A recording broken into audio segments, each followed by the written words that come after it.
Greetings and welcome once again to a special episode of the Black Room Podcast. Special in the sense that this will not follow the normal format of plugging various works of hypnoerotic art or touting authors and stories. This episode of the Black Room is going to focus on one subject, and that is a lengthy discussion of the new film Annihilation, directed by Alex Garland, starring Natalie Portman.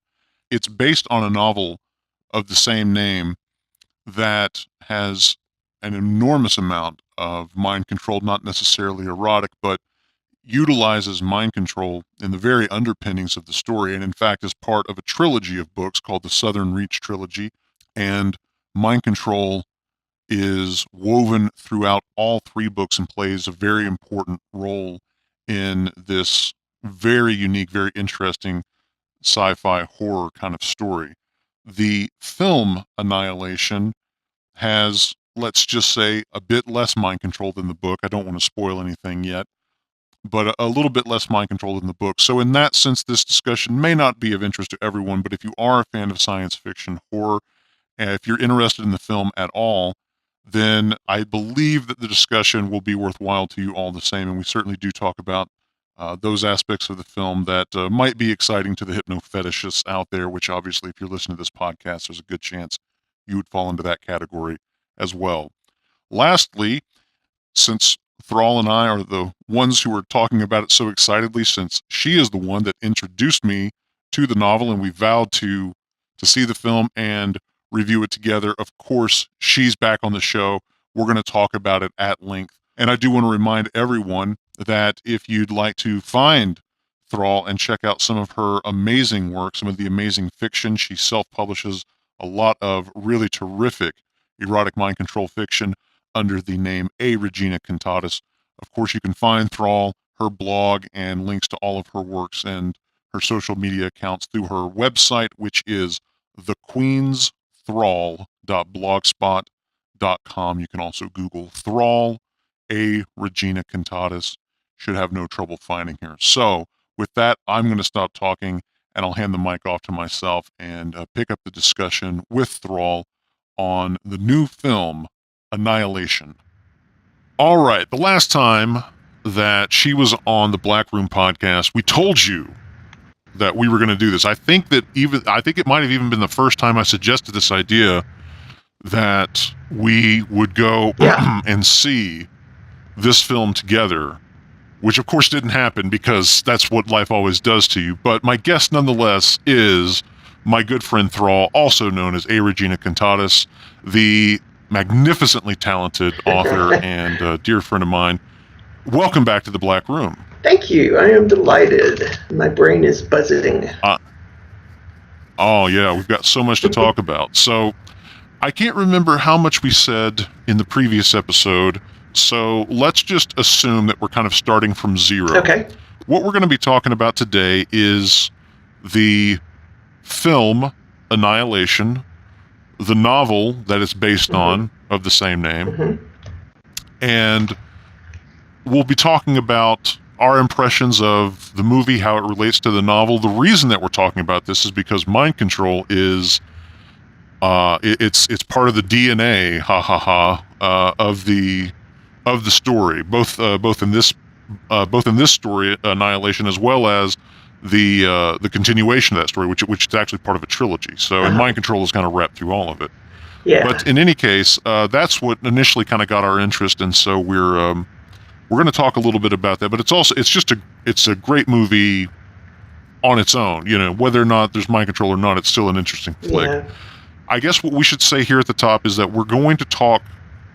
We're going to have kind of a spoiler-free section right here at the beginning, and we'll talk about it without ruining anything. And then at some point, we're going to give you a warning and say, all right, you know, from here on out, spoilers. And then we're going to really dive into spoilers, both for the film and for the book. We just wanted to let everybody know that before we start. I might throw in a few spoilers from the third book, which you have not read yet, but I have, if you want to hear them. And that's fine. And yes, I've given you the okay to do that. I don't mind it being spoiled for me. As a matter of fact, it might be just what I need to get me to get back into it and finish it. You really do need to finish it. You really do. Yes, indeed.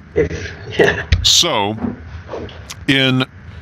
let's start the non-spoiler part of our discussion. Mm-hmm. Talk about this film. Mm-hmm. I think that it's safe to say, for anyone who doesn't know, how would you describe the film? From the trailers, Mm-hmm. what would you kind of give the average person? Like, how would you sell them on going to see it? What's the movie about? Why should people go watch it? Okay, I'm going to describe this as if I haven't read the book, because the movie and the book are completely different. So, yes. And I do want to say up front, because one of my friends who has read the book was not happy with the movie because it deviated so far from the book. Mm-hmm. So I'm going to treat them as separate entities. All right. The basic premise of the movie is that there's an area in North Florida where something strange has happened, and this area is blocked off by something that the scientists are calling the shimmer. It's this sort of rainbow soap bubble sort of border around the area. Anything and anyone that goes in doesn't come out, except that for the first time, somebody did come out, and that was Oscar Isaac's character, who's married to Natalie Portman. But he's come out very weird and very sick and is dying. And she decides to go in with a new team of people in hopes of finding out what happened to him and curing him. So things get stranger and stranger as they go along. And that's a good introduction without spoiling anything. Yes. I think the other thing to say is that the movie is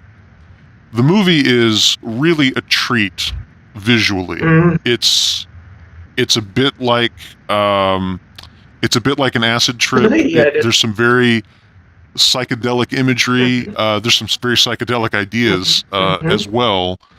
But it is very, very unique. You going and seeing this, you will at the very least have the experience of seeing a movie that is not like anything else. That's the truth. Except I'll tell you what it did remind me of. I feel sure that the set designers are fans of a Polish artist that I've mentioned on my blog several times, Zdzisław Beksinski. I might be pronouncing that badly wrong, but Beksinski is his last name. And some of the visuals you saw, like that splayed open guy in the pool area that you've seen in the trailer, so that's not a spoiler, or the way the lighthouse looks on the outside, again, that's not a spoiler, it's in the trailer. Those really look like Beksinski paintings, and there were other things that were solely in the movie, so he was an influence, which I liked.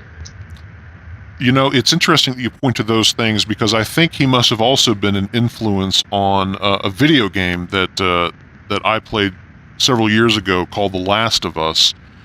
And a lot of the imagery, to a lesser extent the ideas, but certainly the imagery that you're describing, the lighthouse, but also that one splayed open corpse that is kind of encrusted to the wall and has this sort of fungal growth coming out of the corpse.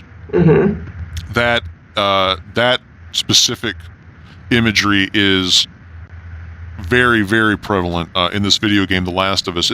That game is in structure a bit like the zombie apocalypse, but it's not exactly zombies. It is it's some sort of strange plant life that can actually take over humans and kind of turn them into something like a zombie, but the life cycle goes that you get infected with these spores, and then they kind of drive you mad, which is where the zombie part comes in. But eventually you just crawl into a corner and your head sort of turns into a bulb, and then it pops open and spreads more pollen. And that you come, like in the game, you come across a lot of bodies that look like that image you're describing in the trailer, which is also a very pretty dramatic moment in the film as well.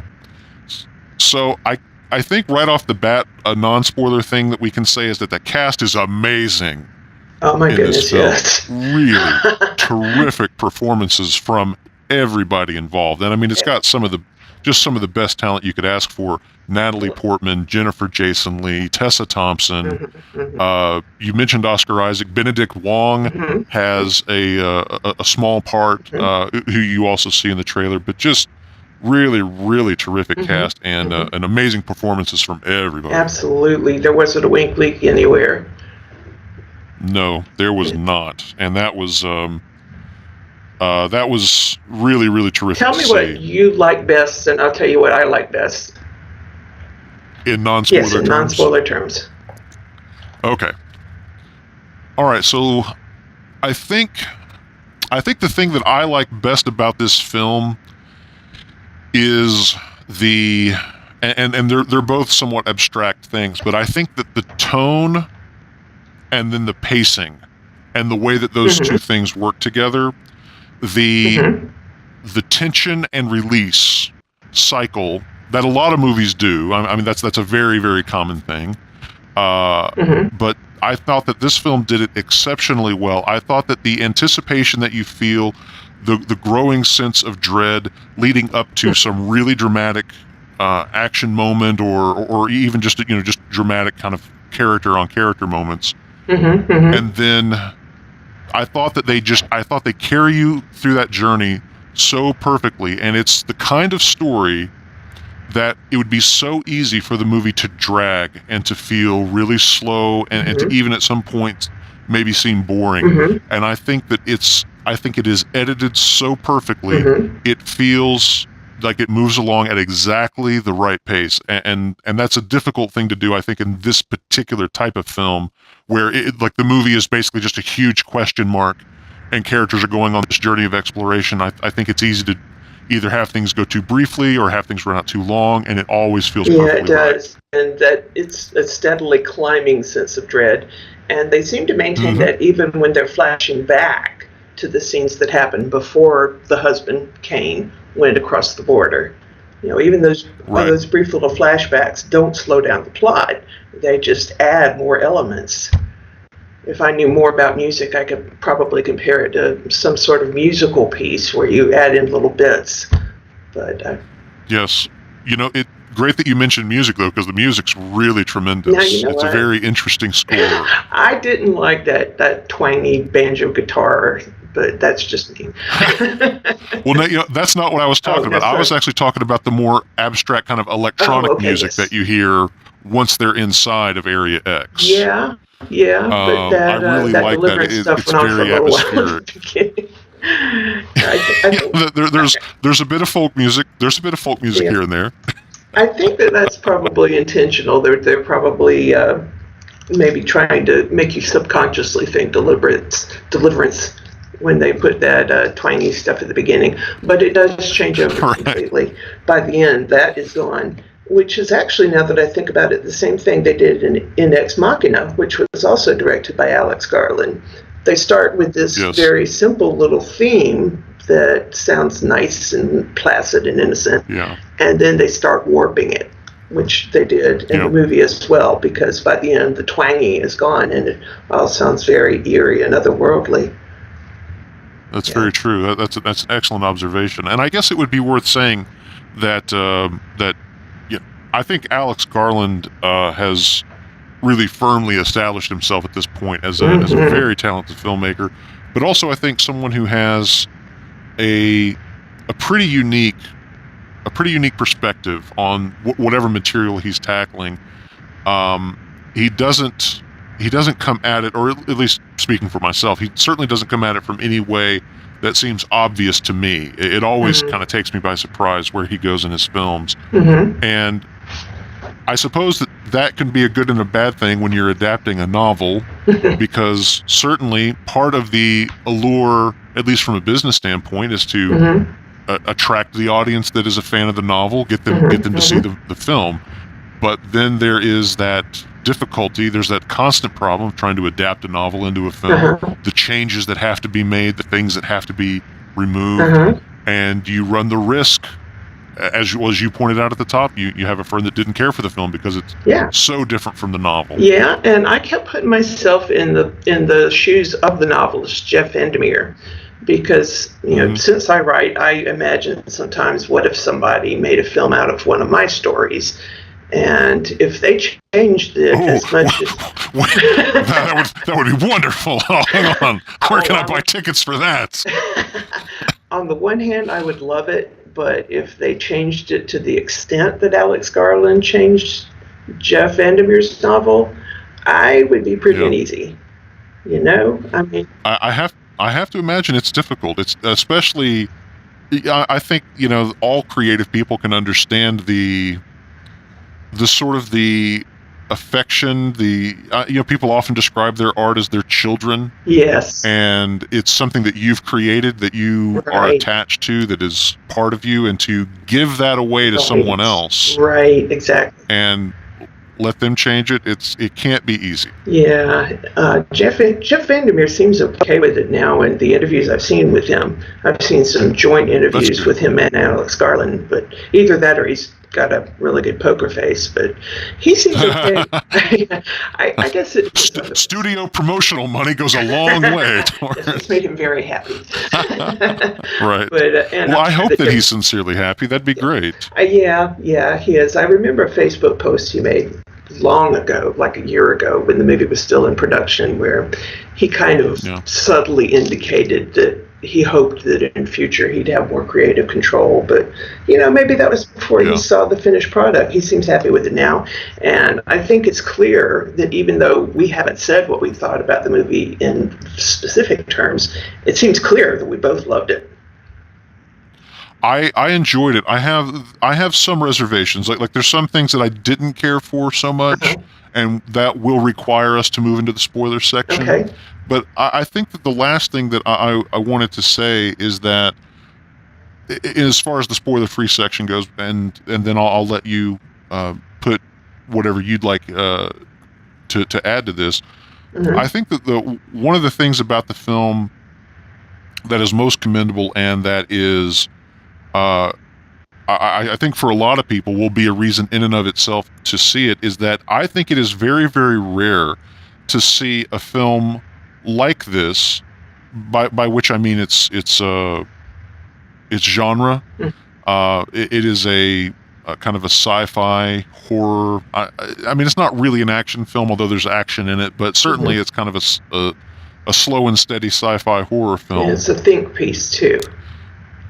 Yes, certainly, that's right. A psychological escapade. There are a lot of different. There are a lot of different ways to take that ending and to see the overall theme. There are different ways to picture it, and I'm sure there'll be a lot of arguments through the years about what the ending means. Which is great. Which is you know, one of the best things that you could hope for, is that it engenders discussion. But what I was going to say is that I think it is so rare to see this particular type of film, but also the kind of the particulars of the drama happen with an almost all-female cast. It's very, very rare. And I think that it's very, very interesting for me watching this film. I'm comparing it to things like John Carpenter's The Thing. That's good comparison. Or you know, even the original that it was based on, Thing from Another World, in the sense that you know, those are movies about being in sort of extreme environments and dealing with very bizarre and, you know, kind of supernatural kinds of problems. And it called to mind those things, but it's interesting to watch a lot of that same drama play out, to watch people in those situations, how they respond to the stress, as you know, the sort of the group structure begins to fracture under the stress of these incredible circumstances. It's really interesting to see that drama play out with an all-female cast, and I think that it was treated with just so much respect. And I again, you know, we were talking about how good the performances are. All the actresses are just tremendous. It's just a joy to watch, and it's just a terrific kind of change of pace from seeing these kinds of films, which I've gone most of my life watching these kinds of films with an all-male cast, which is great and it's interesting, but I've seen it, and it makes you think. And so now it's nice to have this too. It's interesting that the fact that you've got all women in these lead roles doesn't really make any difference as to what happens or how people interact with each other. I agree. And that is a big point, I think, that Jeff Vandermeer wanted to get across when he wrote the novel this way. is it doesn't matter. It's not about sex. It's about people. That's exactly right. Although, and I'm not going to drop a spoiler here. I'm going to drop a little teaser for a spoiler. Okay. There is a reason that you find out. You haven't found out yet because you haven't read the third book. But there is a reason why the team is all female. And I'll get to that at the end. All right. Well, I think we've said just about all that we can say in the non-spoiler section, and I think that we're both kind of itching to get to the spoiler section now. So yes. Why don't we go ahead and do that with one final warning to the listener that we're going to be talking about both spoilers for the film as well as the novel. If we've been able to intrigue you enough that you're interested in reading either, then you might want to stop here and come back to this once you've had an opportunity to do one or both of those things. But from here on out, all discussion is on the table for both the film and all three of the novels in the Southern Reach trilogy. Okay. All right. I think that we've given them all the warning we can. So let's just where do we start? Where do we start? Bringing Area X to life on screen. Exceptionally satisfying. Very, very. I thought it was a very, very good kind of. I thought it was a pretty good analogy for what I had pictured in my head in reading the novel. I thought that imagery felt very, very true to the book. I've got to say that I wasn't entirely happy with the set dressing, and especially in the early scenes, that shack on the bayou, I guess you'd almost call it, where they encountered the albino alligator. Albino shark alligator. I just thought the flowers looked too bright and too fake. And through about the first third of the movie, it seemed to just be, I don't know, like they'd gone to a local craft shop and just bought a bunch of paper flowers or whatever. Right. But fortunately that went away. And by the time you got to the end, by the time you got to the place that had the people-shaped plants, that was where things started to look more natural. And the alligator was great. That bear creature, by the way, I read somewhere that the nickname for the bear creature on set was Paddington. Paddington, yeah. I thought that the bear creature was wonderful. Very well done. Yeah. That's a success on so many levels as far as, a filmmaking achievement goes. The technical execution of, what has to be a CGI creature. In a few close-up shots, they may have had some kind of large puppet, but the technical achievement of that visually is tremendous. The sound design of, the bear, it's never quite explained why. It's speculated as to what might be happening, but when the bear opens its mouth and vocalizes, it sounds like the voice of the last person it killed begging for their life. And at least for me, I was never 100% sure. I was asking myself, is that her voice or am I just imagining it? Yeah, it's so well done. That's like you sit there and you're questioning. You're like, am I hearing a human being crying for help, or it's like I said, in terms of the sound design, just amazing. That whole scene is really, really tremendous. And actually, I would say possibly my favorite scene in the film is the one that leads up to that, where Gina Rodriguez's character finally just... Yeah, it's very messily killed.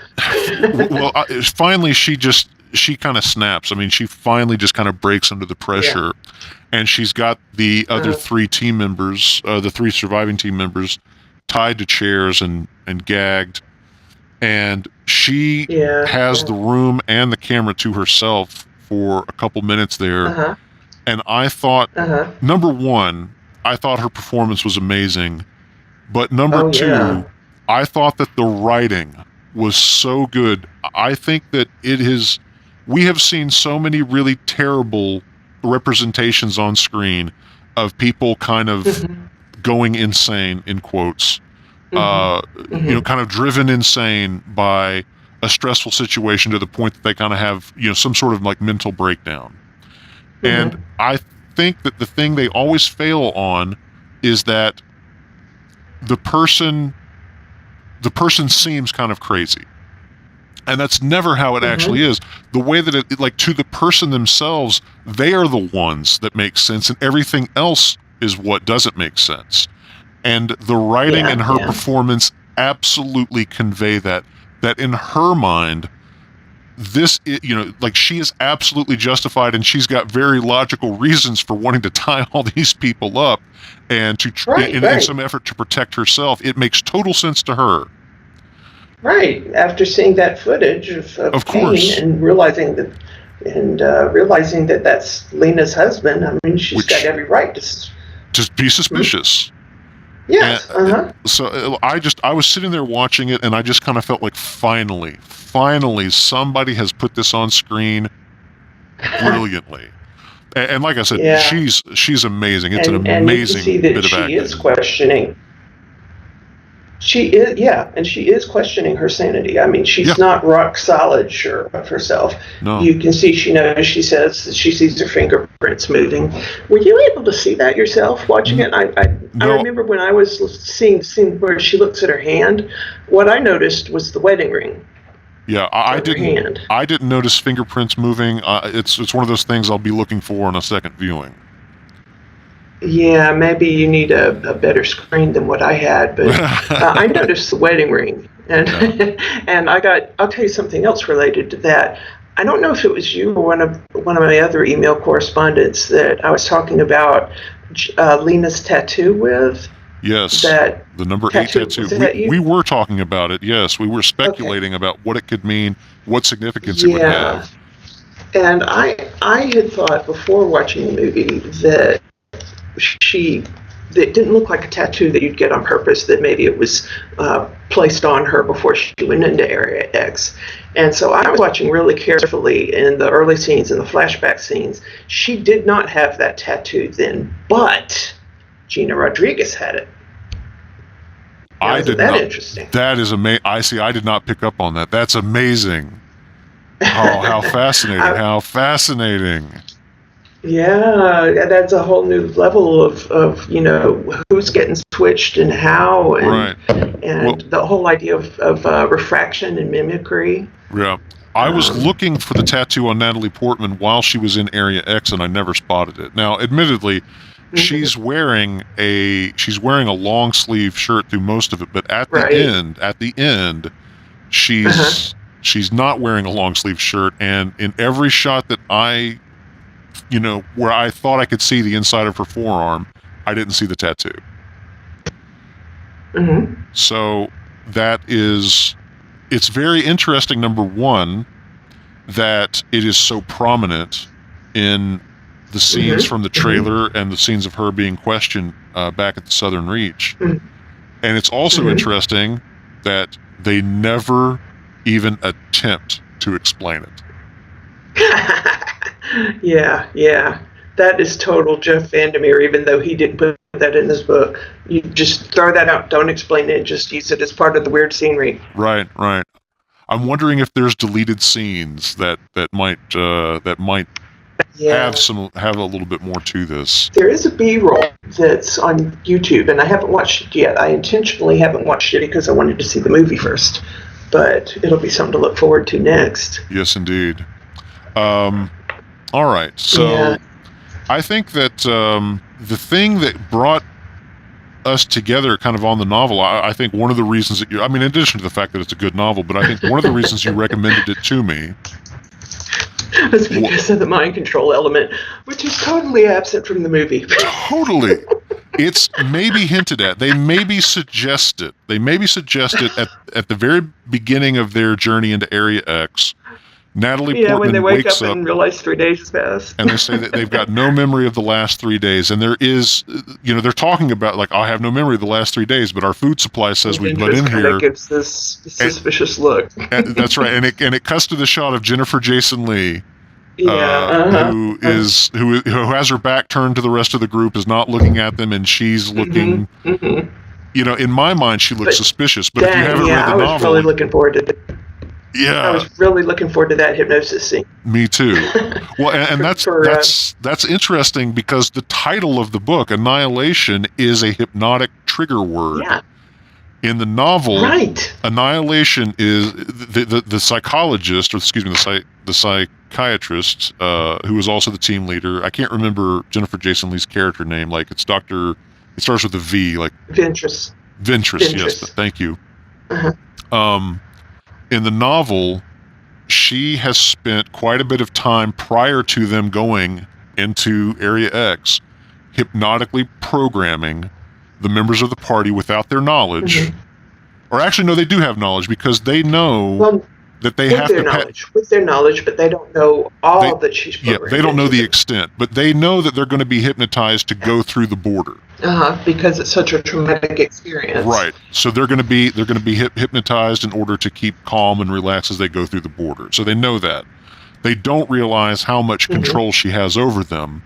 And in the novel, Natalie Portman's character, who's never referred to by name in the first novel, she's only called the biologist.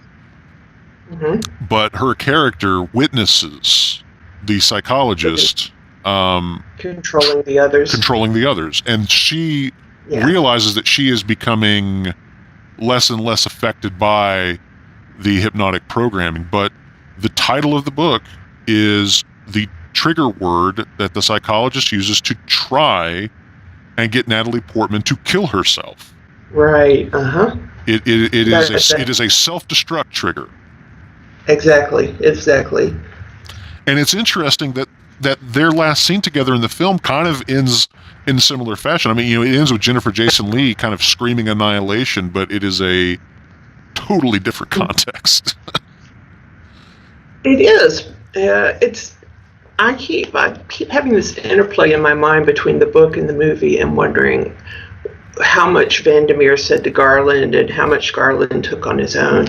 Yeah. And Garland has clearly adapted the idea of annihilation because for me, one of the major themes of the movie was self-destruction, humankind's tendency towards self-destruction.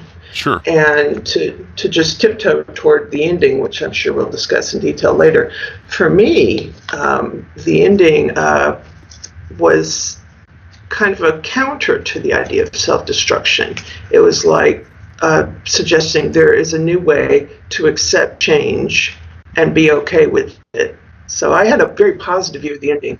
That was certainly the feeling that I had, but I don't know how much of that is coming from within me and how much of that is actually in the film. Like how much of that is just kind of my feeling. Same here.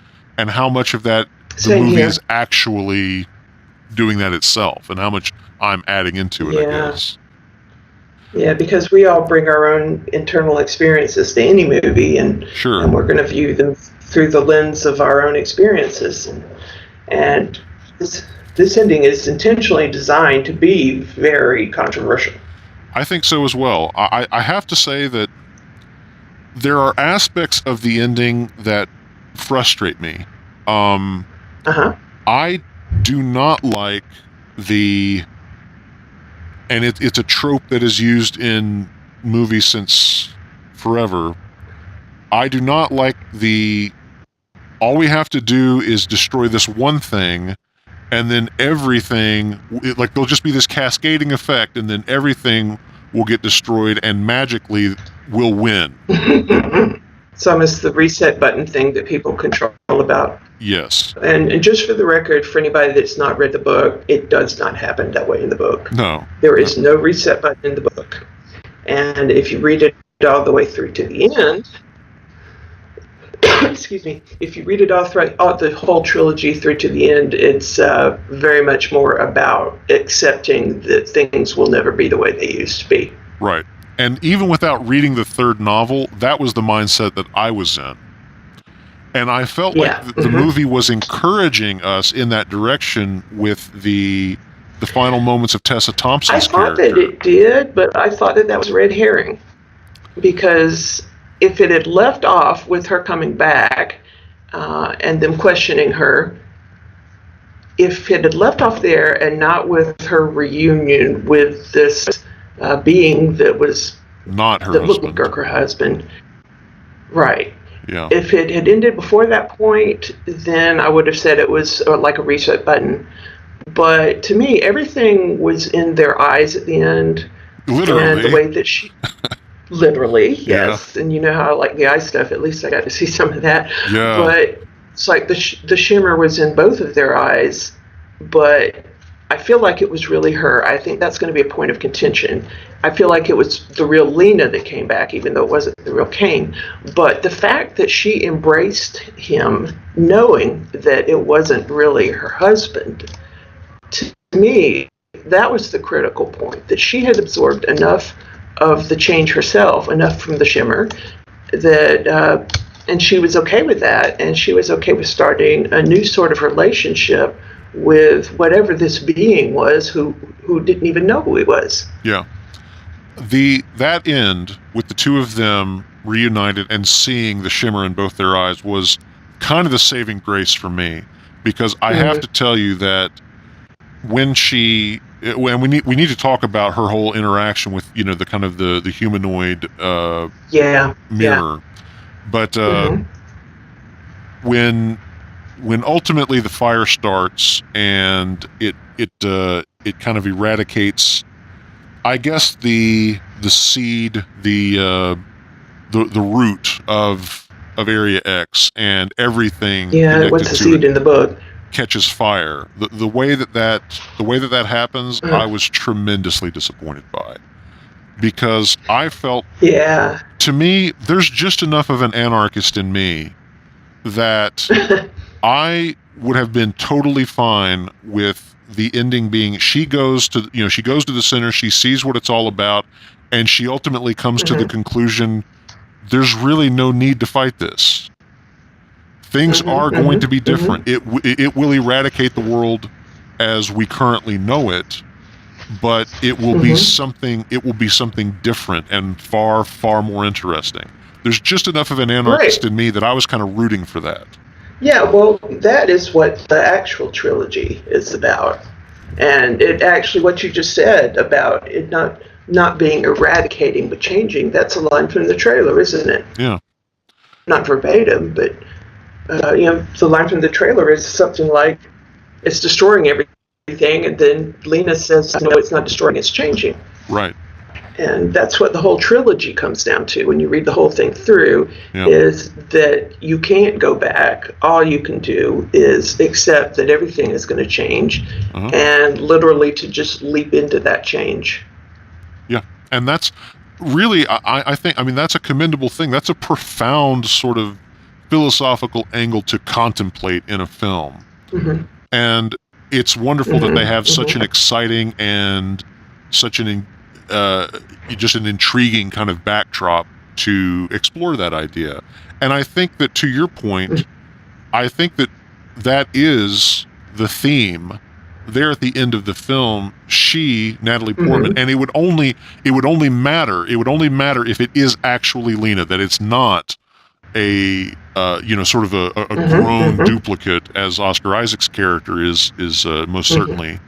It only makes it matter if Lena is the one who embraces him, that Lena embraces the change, embraces that things will be different, but it will still continue.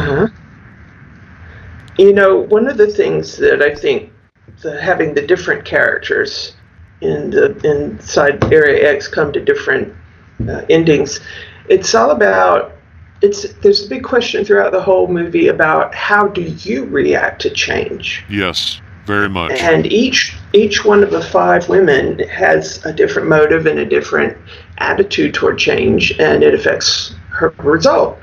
Gina Rodriguez fights the heck out of it and ends up slaughtered in a very gruesome Fangoria kind of way. Yeah, she dies in conflict. Yeah, she dies in conflict, and those of the people that are listening to your podcast that like gore are going to really enjoy her death scene. Yes. I know her lower jaw didn't enjoy it very much, but yeah. Yeah, I could see her tongue still wiggling around in there. That kind of reminded me of Nazikine from the Sandman series. It was gruesome. But I don't think you've read that.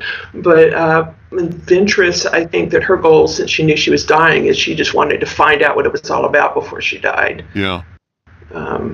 Which she kind of does. See, Tessa Thompson's character didn't want to fight, so yeah, she does. She says she's a sinner now. But it destroyed her, finding out the truth. Yeah. One thing, if you go back to the novels and the trilogy, is the idea that there's no way to really communicate or understand with something that alien. Yeah. You get the idea in the trilogy that this alien seed, you said seed, I don't know if you read that in the book, but that's kind of what they describe it as. Mm-hmm. This alien seed is trying in some way to communicate, but how do you communicate with something that's that different? And that's why we have this mimicry. And it's trying to, I don't know, that's a theme of so much science fiction about First Contact, isn't it? How do you communicate with something that works, go right back, First Encounters of the Third Kind? I'm losing my mind. Close Encounters of the Third Kind. Right. And they came up with that little 5-note thing, and other stories use math, because math is something you'd have in common. But in this case, we have some sort of probably organic thing that tries to communicate, or at least learn, by doing what the other person is doing. But it's interesting. That makes me think about. I can see that the double Kane must have been watching Kane kill himself. Kane wasn't just talking to the camera; he was also talking to the double. Yes, he was. From watching Kane. Yeah, what the double learned from watching Kane was self-destruction. And the double that watched Lena, well, I guess it had picked up on the idea of self-destruction from Kane. If I guess it's the same entity. And it self-destructed, but she escaped. And so on the one hand, it looked like she'd killed it, but then, no, wait a minute. That's why I said it was a red herring. But it leaves me scratching my head and making me want to take another 24 hours to think it through and then come back and talk again. Yeah, I'd like another 24 hours and also maybe another viewing or 3. And yeah. I think that the thing going on when Lena arrives at the lighthouse, she discovers her actual husband's corpse, the burnt remains. She finds a video camera which miraculously still has battery life after 12 months. And she is able to watch his final moments as he kind of calmly, although you don't really understand his reasons so much, but he has had enough. Whatever has changed within him in Area X, he describes, how he feels like his body and his mind are kind of unraveling. Yeah. And so he's going to set off he's going to pull the pin on a phosphorus grenade and just let it burn him to pieces. Mm-hmm. And he says, I don't even think he's addressing the camera. I think he is directly addressing his clone and saying, if you get out of here, tell Lena that I love her, and then pulls the pin, counts to 5. I think that what fascinates me about that is what a different relationship Oscar Isaac had with that humanoid entity than Natalie Portman did. Yeah. I just find myself imagining the journey that Kane went on in Area X and what his experience must have been to have led to to a moment where it doesn't really change his decision. He still feels so, I guess, fractured from reality that he would rather die than continue on. Well, and yet he's at peace with it, and he's certainly he seems to be at peace with that entity as well. And Natalie Portman is not, then that's very different from her. She is in conflict with it all the time. Even in the moments where she's not directly attacking it, you can see her kind of mind working on some sort of plan, some sort of scheme to stop it and get away. She's resisting. Yes. She's resisting, but she's not resisting with total violence the way that Gina Rodriguez's character did. Yes, that's very true. It's a more intellectual violence, or a more thought through, only as violent as necessary kind of violence. It's very interesting. I want to ask you about that scene when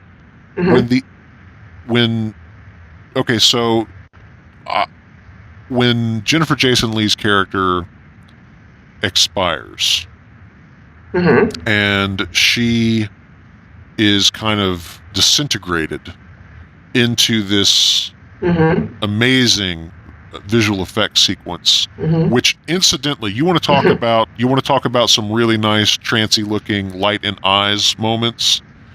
That kind of huge, I didn't notice that. amorphous kind of eyeball made out of plasma or whatever, but this amazing kind of visual effect work, and Natalie Portman kind of staring into it with her mouth slightly ajar. I got to tell you, it was fine. It was fine. Oh my goodness! Yes, that was very good. Oh yeah. So then it forms into this sort of amorphous humanoid. I mean, let's face it. It looks a little bit like a very, very slender person in a latex gimp suit. A little bit. All right. Let's just go ahead and admit that that's what it is. Yeah, well, that is what it was. It was actually Sonoya Mizuno in there. She's the actress that played Yoko in Ex Machina. Yeah, and she's just briefly. Yeah, that's right. And she's briefly in the film. She's the student that Natalie Portman is talking to on the way out of her class, I believe. Oh, okay. So she does have kind of a brief cameo as without she's in there somewhere else. Yeah. Without all that whatever makeup and costume. But in any case, so Natalie Portman is looking into this sort of plasma eyeball that has formed from Jennifer Jason Leigh's constituent atoms, and a drop of blood that is on her skin kind of gets pulled inside it, and that seems to trigger some kind of reaction, and this thing forms into this very slender kind of humanoid shape, but with no features, just this sort of not really black. It's almost like looking into an oil slick. At that point, Natalie Portman has had enough, and she's decided she wants to leave. So she climbs up out of this hole, and she's in the ground floor of the light tower, and the thing's waiting on her between her and the door. So there's this kind of scuffle, and Natalie Portman's only goal is to leave. And I thought that there's this really interesting moment where she runs up to the door, and the humanoid is right behind her, and it runs up behind her, grabs her, and just presses itself into her body. And there's this kind of interesting moment of struggle where it is pinning her up against the door, not really trying to do anything other than stop her from leaving. It doesn't really attack her. It doesn't really harm her. It just, in this strange way, it almost embraces her, but stops her from leaving. I'm not sure that you can say it was trying to stop her from leaving, because it's been mimicking her. Right. She was pressed against the door, and maybe it was just too much. I'm trying to remember if the door opened inward or outward. I think it opened inward. Inward. So Natalie Portman runs into the door, can't get out unless she's got enough room to pull the door open. So she couldn't get out because the humanoid was right behind her doing the same thing. Yes. So if the door had opened, they could have both gone outside. That's an interesting observation, and there's a moment there where there's a shot that I'm thinking of specifically. It's kind of a close-up of Natalie Portman's, I think, like her left eye, and you just see the face of this thing just pressing into her, and for a moment I almost thought, like, is this thing going to is it going to turn into the Blob and just kind of swallow her? I mean, you really... Yeah, I thought it was going to go into her.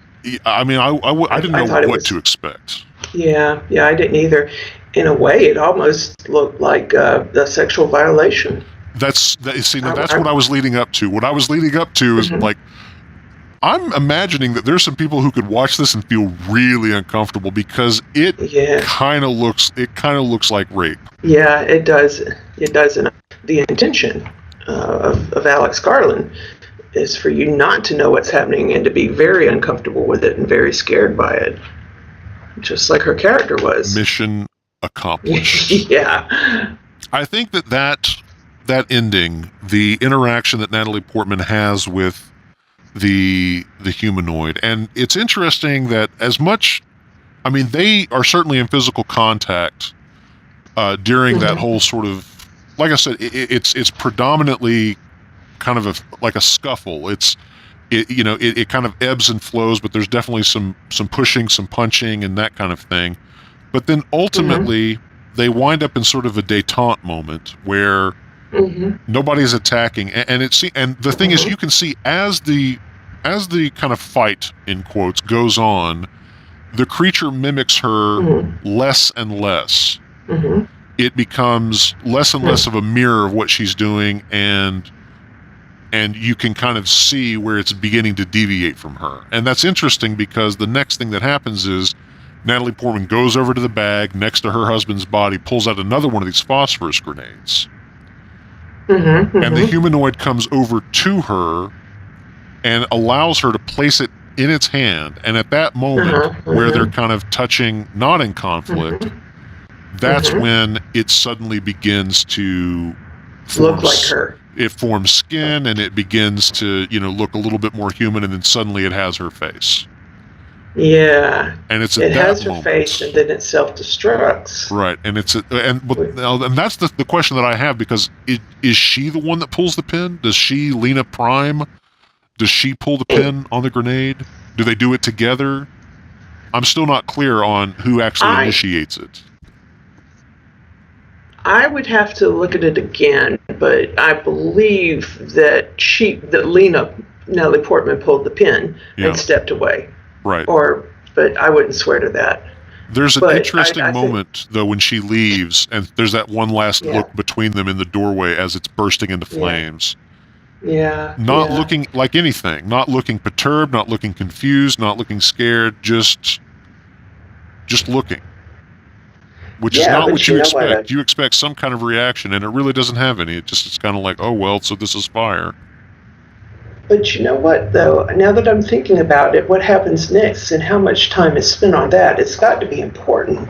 Because this creature goes back in and then touches the charred corpse of Cain and sets him on fire again, and then goes back down into the tunnel, and we've got a really unusually long segment there of it seeming, to me at least, to be in anguish. I don't know if you got that sense from it. I don't know. I mean, I certainly felt like it was. At one point, it seemed as though it was not at all concerned that it was being consumed by fire. And as the scene went on, that's early. That's when just its arms are on fire. It doesn't really seem to care that much. Right. And to me, there's this interesting moment where it looks up into the hole.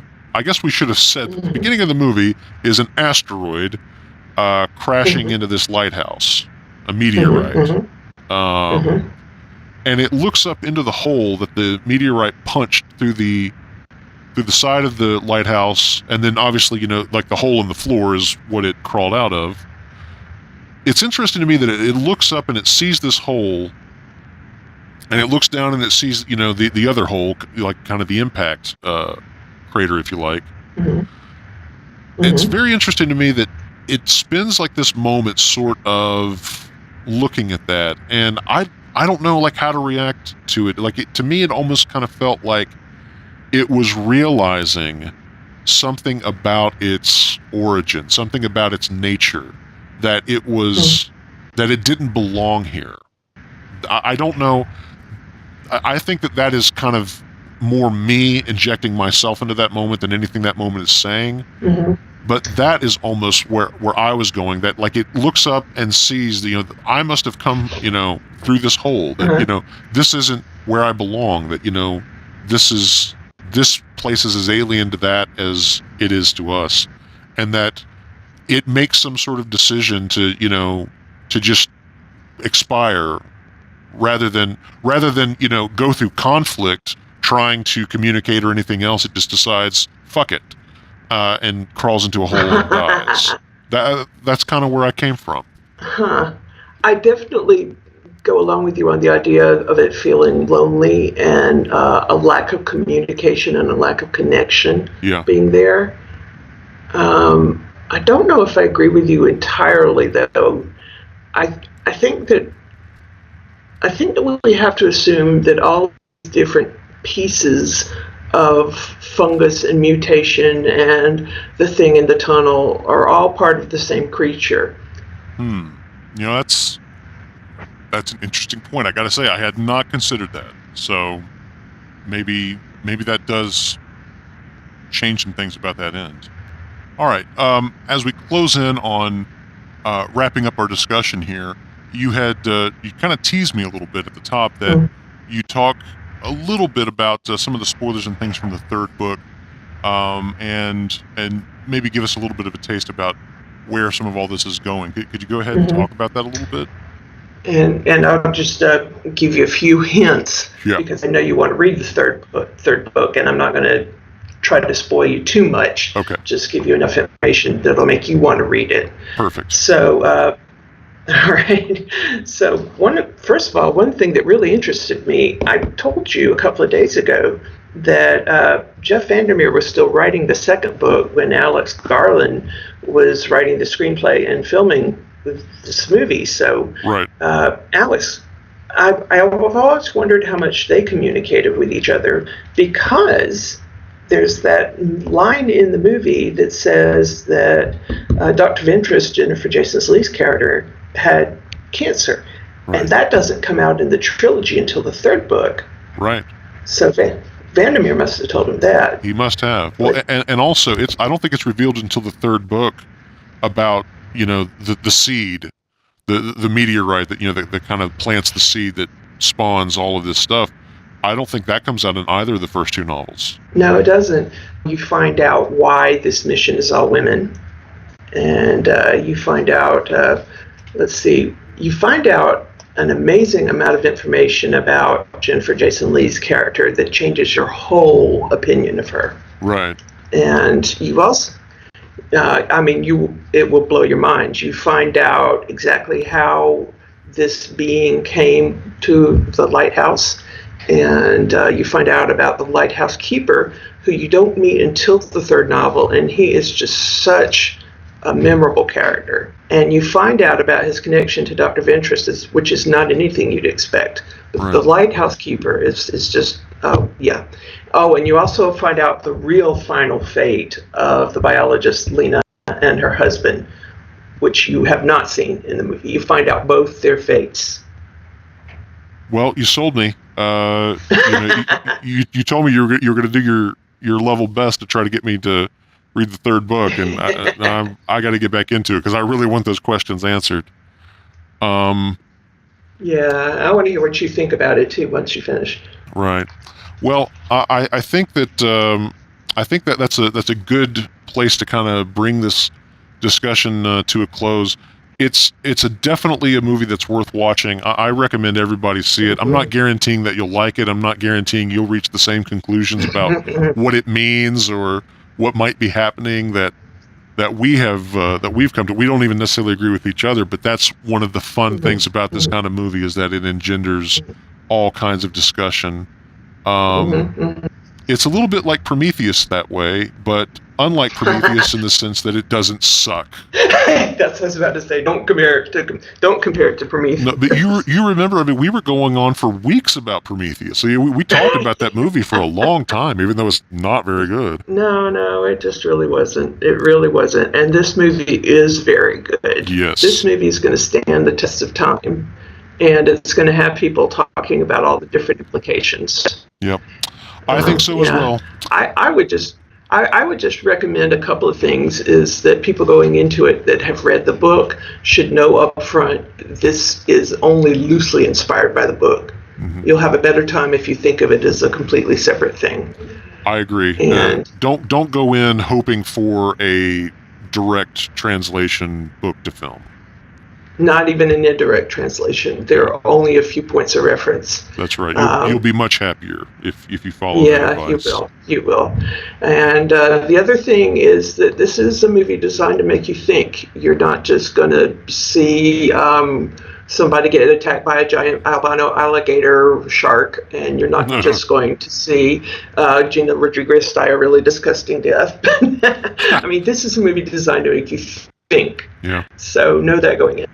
It is, and I think that's one of the greatest compliments we can pay it, is that where filmmaking is often accused as being a medium that kind of encourages people not to think and kind of dumbs itself down for that audience, this movie's marching very stalwartly in the other direction, and really trying to get the audience involved intellectually, and it will leave you with some fun things to think about and discuss after the credits have rolled, as we have enjoyed thinking and discussing the various topics we've covered here today. So with that, I want to thank my guest, your friend and mine, Thrall, once again for coming on the show. So wonderful to have you again.